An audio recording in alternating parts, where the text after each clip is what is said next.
Hey, my name is Jason. I'm a registered polysomnographic technologist or a sleep tech. And it's been a while since I've done one of these, but I just wanted to do a new video about what mask to start out with and try, just because it's been 2 years and there's some different masks that are out now. So if you're already using CPAP, you may have a mask that works. If it's working for you and you're happy with it, don't disregard this. If you have a mask that you're happy with, then stick with it. If it's working, you're sleeping great, that's fantastic. If you want to try one of these, of course, I'm not like the CPAP police, so try whatever you want. But these are just my opinions. I work with people in the sleep lab, fitting them with masks, and so I kind of see what works and what doesn't.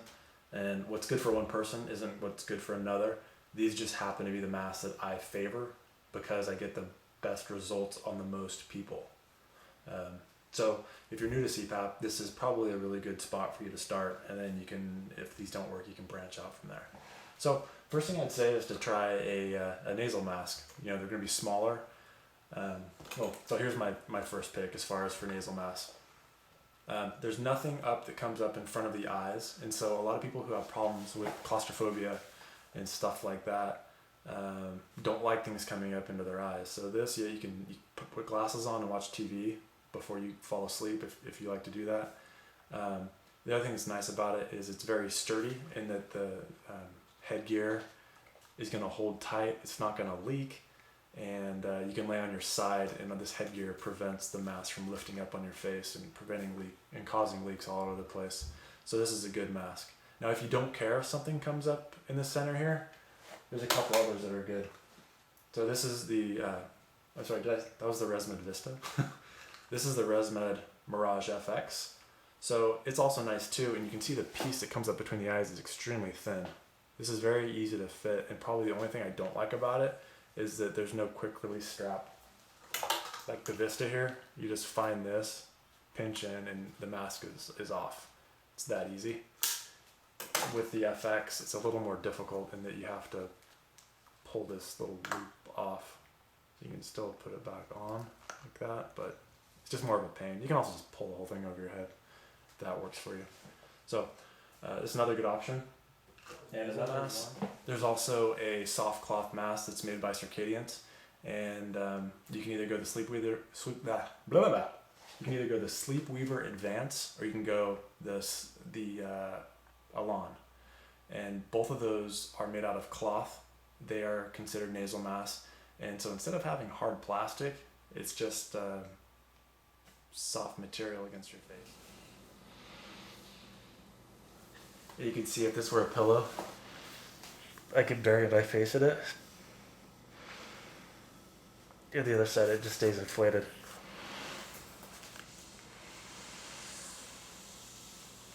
Anyway, so with the Circadians Elan, actually with all their products, one of the nice things is that they offer a 30-day money-back guarantee. So I think you just pay shipping. I could be wrong about that. But 30 days to try the mask and then send it back if you don't like it. It's worth it for a soft mask like this. If the Elan doesn't work for you, I would also highly recommend the SleepWeaver Advance with the new Zephyr Seal, because they're so much lighter, softer, more comfortable for you. You probably tried out a hard plastic mask when you're in the sleep lab. That's pretty much all labs carry. But these are really nice for home use, although they are unconventional in the way that you size them, fit them, get rid of. And another one, this one's by Respironics. This one's a little bigger, but what it does is it has kind of a suction effect on your face. So you can see it's on kind of a bigger pillow, and this thing can move around in here. So if you lay on your side, it'll kind of rotate with your head, which is kind of neat. It's also quiet. It has these straps here, which are a little more difficult to use, but it's probably better than the previous one I just showed you, as far as this goes. And the headgear is nice and adjustable. It has this extra strap on top to snug it up if your head's narrow. So if those are still too big for you and you really are suffering from claustrophobia, you probably want to go to a nasal pillow mask. So those are things that insert into your nose. So there's two of those. Probably the best one, I would say, and this one has pink straps because it's for her. If you're a man, they have manly gray straps for you. Basically, it's the exact same mask though. I believe this comes in extra small, where in the men's it only comes in small, also the smallest, but whoop-de-doo. So you can see this one is practically nothing. I'll just go ahead and put it on. This is how easy it is to put on.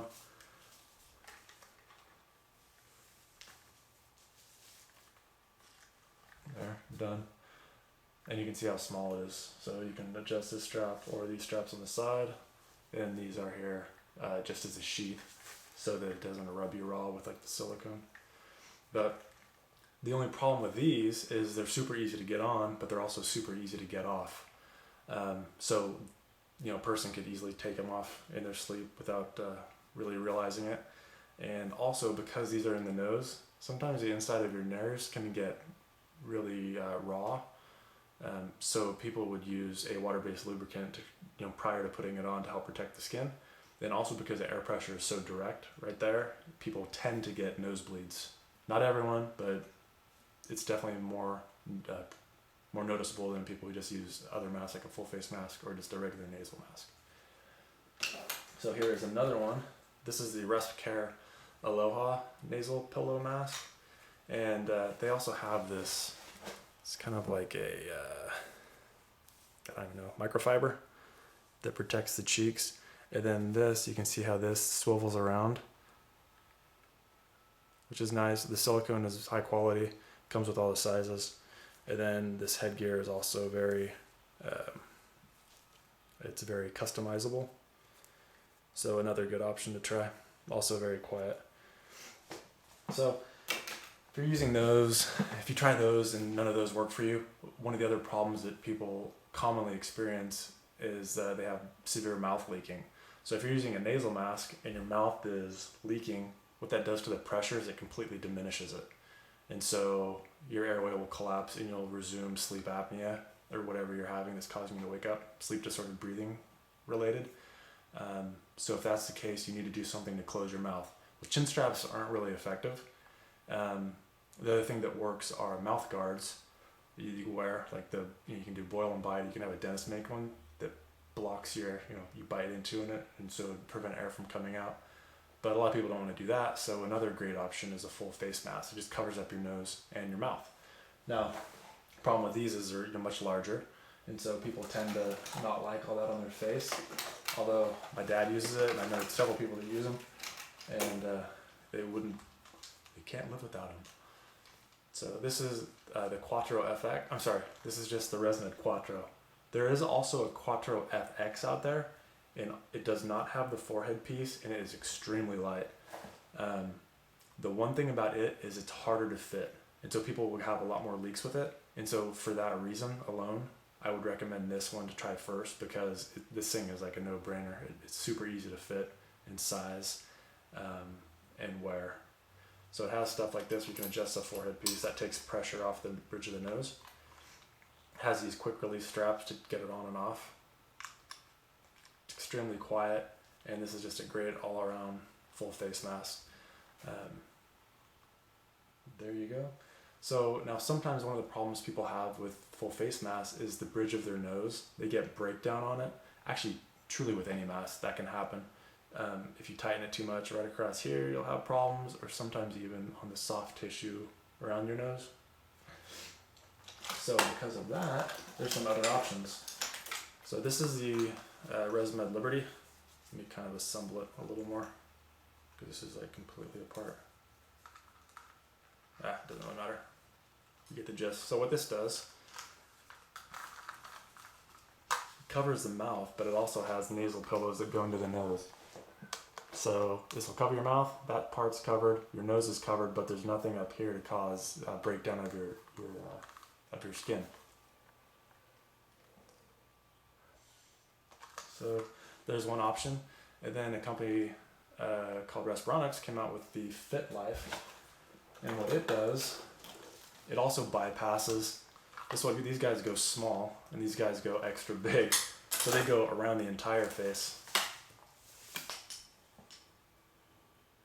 And when this is on, you actually can't really see it. It looks about like that to me. You can kind of see the nose thing at the bottom, but basically it's so big that your vision isn't obstructed with anything, and so it feels like you don't have anything on. The nice thing about this is, again, no pressure on here, but it's on the hard bony surfaces, and so you can really tighten it down, and it fits well. It's probably not the first choice I'd go to, but if you're having breakdown here and you need something in a pinch, or at least to let it heal, FitLife. So that's pretty much it. Again, just to reiterate, nasal mask is probably the best bet first. If at any time you're having mouth leaking issues, you can try, the bite guard, or I'm sorry, not a bite guard, like a mouthpiece that prevents you from, expiring air out of your mouth, like a boil and bite thing. Or you can go full face mask. And then if you're super claustrophobic, if the only thing that's going to work is a nasal pillow mask, go for it. But there is no right answer for everyone. There's probably several different options. I always compare it to dating. There's a lot of nice masks out there, but probably only one or two that are really right for you. And so don't be afraid to try it. Don't be afraid to try new things. A lot of these companies will offer a 30-day money-back guarantee. You can swap the mask out and get a different one. So 30 days is plenty of time to try a mask. Probably 2 weeks is plenty of time to